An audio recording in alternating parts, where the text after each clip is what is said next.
us, it's a great honor to represent this brand here and to promote this brand down here. So we were just going to ask you a few questions about, Sure. Like for me at night, I'm thinking about, I'm like, why, how did he figure out to have get rum from Mauritius and then ship it down to Barbados and blend it with the Four Square rums, and so where did the idea come from, or how did it start? Well, I mean, the idea came about of being a global ambassador. When very fortunate that I get to try and sample and work with so many distilleries around the world that are making some of the best liquids in the world, let alone rum. So when my business partners approached me with an idea for a concept for a rum brand, I said, well, you know what? In my years of experience, that concept may not work, but there is elements of it that could work. And it was timing. It was time to actually put my name to a brand, actually create a brand, something that will be a legacy, something that I can look back and say, wow, you know what? I'm so proud to be proud of that. Something that maybe the kids can grow up and say, oh man, daddy created that. Friends and fellow rum drinkers in the future will be sipping and drinking that particular brand. So that was the general idea of putting a rum together. But then it's all about the mechanics, the story, the liquid, authenticity, all the things that I like to promote and love about the rum category. This rum had to say all of those things. And also not compromise my position as an ambassador for the category. Because although I'm not officially paid by any particular rum company, all of these rum companies hire me to talk about their rums and the category of rum.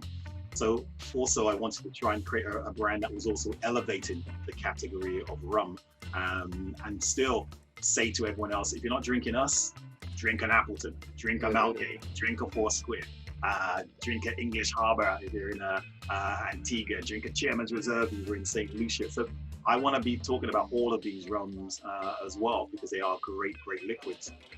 So being a Jamaican, but also an African Caribbean here in the UK, we wanted to try to create a rum that really displayed part of the heritage.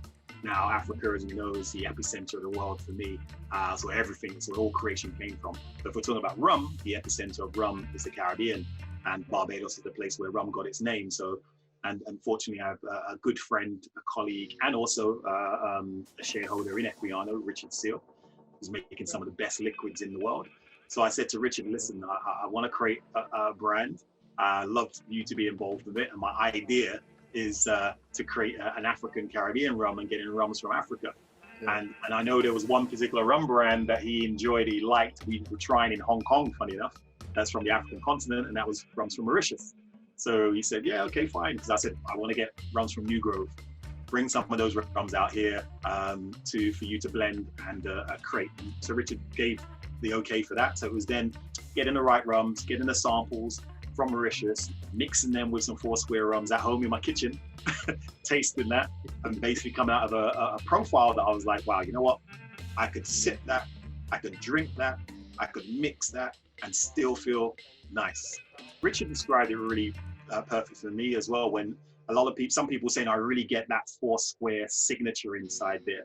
And Richard said, the Four Square signature is there, but it's the extra component is that French oak or ex-cognac barrel rum from Mauritius that's blended in there. It takes it to that slightly different dimension. We're not saying it's better than any other Four Square. We're not saying it's better than any other Mauritian rum, but it's just something different. But more importantly, I'm always an advocate of people having sessions. I suppose that's the Caribbean inside us. It's like, you have a rum, bottle must finish before we leave. So it had to be a session rum. Because Richard is known at the moment for making some great, what we call the exceptional casks, which I assume you have some of them there. And some of those rums, they're rums you just sip and you savor and you nurture. You just need a little tipple of that. Yeah. And you just enjoy the flavors, incredible flavors coming out. Exactly. Yeah, and some of them are cask strength, and some of them are just under cask strength, like 56 up to 63% ABV. And that's a different animal. That's one you just sit down and enjoy. If you're into cigars, you have a smoke of your cigar, and you take your time with that. In Jamaica, would say you nurse that. But I wanted to create a rum that you have to doctor. A doctor, as in like, finish it. A session rum. As such. And there's a few rums that I see as session rums. I see like Appleton 12 is a session rum. Dawley's 12, Dawley's XO, session rums. you and a couple of friends, you sit down with that bottle, and then you finish that either with coconut water, you drink it with ice, you drink it with neat, you drink it with your favorite mixer.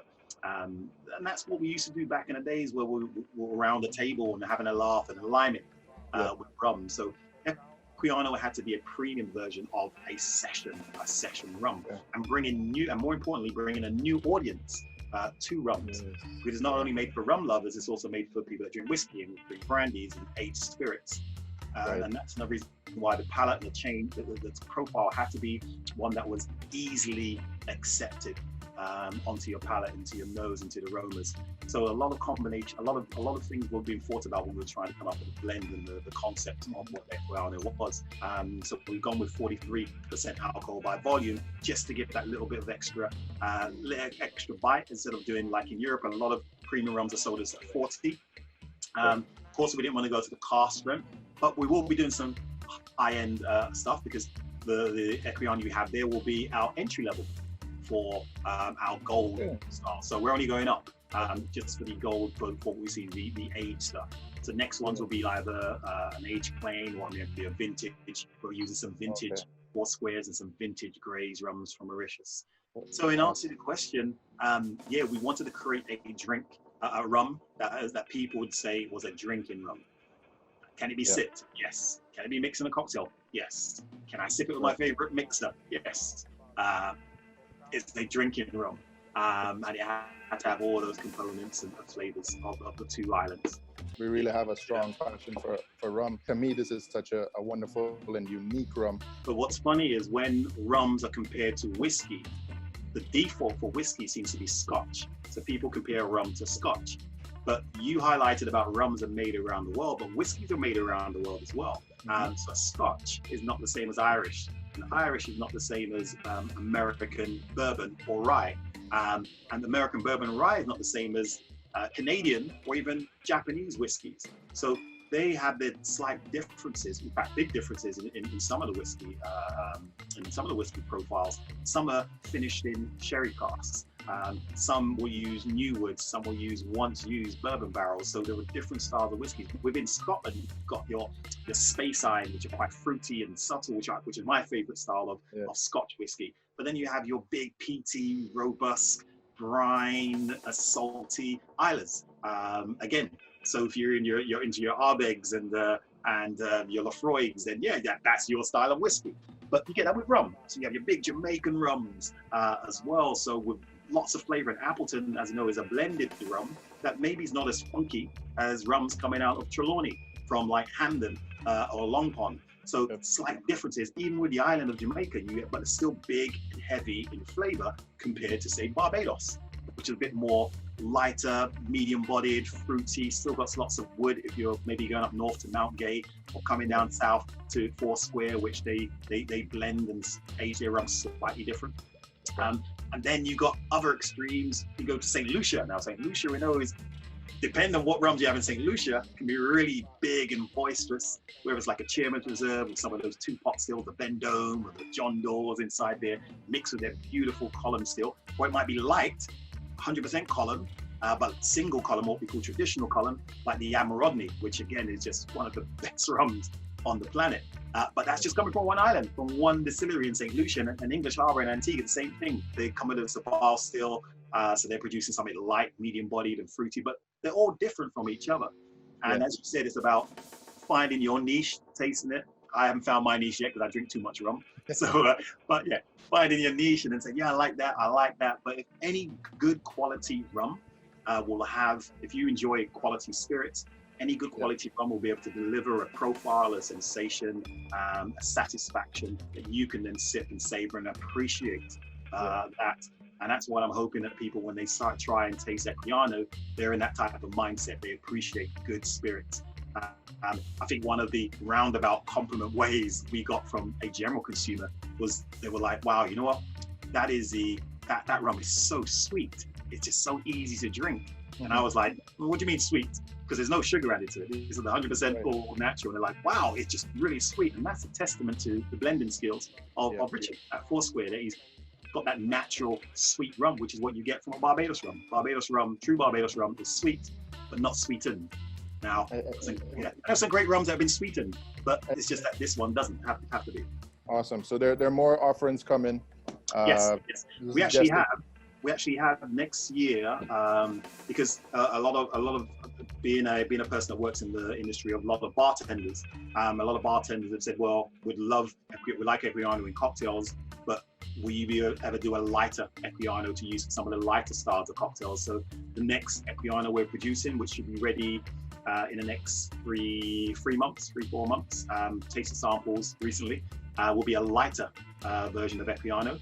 It's still a blend of rums from Foursquare and Mauritius, but instead of doing 2 molasses rums, we're doing a molasses rum and the fresh sugarcane juice rum blended together. Blended together. Serious? Yeah, man. Yeah, there's What? some of the samples here. I always thought about that. Yeah, man. We do that. So we did some tastings. We actually did a tasting last week of a few bartenders. It's like 3-year-old Foursquare, and then we blend some younger age fresh sugarcane juice rums and unaged fresh sugarcane juice rums from Mauritius, just to give that little finish. So we didn't want it to be totally sugarcane juice like Martinique or Guadeloupe, the agriculture from there. We just want to get a little bit of that grassiness and that sugarcane note on the aroma and on the taste, on the finish. But what it does, gives a really nice earthy type of feel in this light rum. Color-wise, it's like a straw color. So we don't call it white, although a lot of people will, but it's a light. So we call it Equiano Light. 43% alcohol again, but that in a daiquiri, just 2 ounces of that, 1 ounce of fresh lime, half an ounce of sugar syrup. Give that a good shake and a twist of orange, and you've got a beautiful tasting Equiano Light daiquiri. So again, we wanted to have the blends of Mauritius, Barbados, Africa, and the Caribbean, but bringing something different to the table, we add a little bit of fresh sugarcane juice. As I said, it's a case of the timing was right, and because I work with a lot of distilleries, I'm very excited for the future of Equiano, because it means with myself and with Richard, we have access to a lot of good quality rums, not only just from Barbados, but from other parts of the world, and the African continent as well, where we can bring to Barbados, and we say to, and Richard and myself will say, right, okay, let's try something new, get a few thousand bottles of that, and then let people drink it and try it and have a different experience.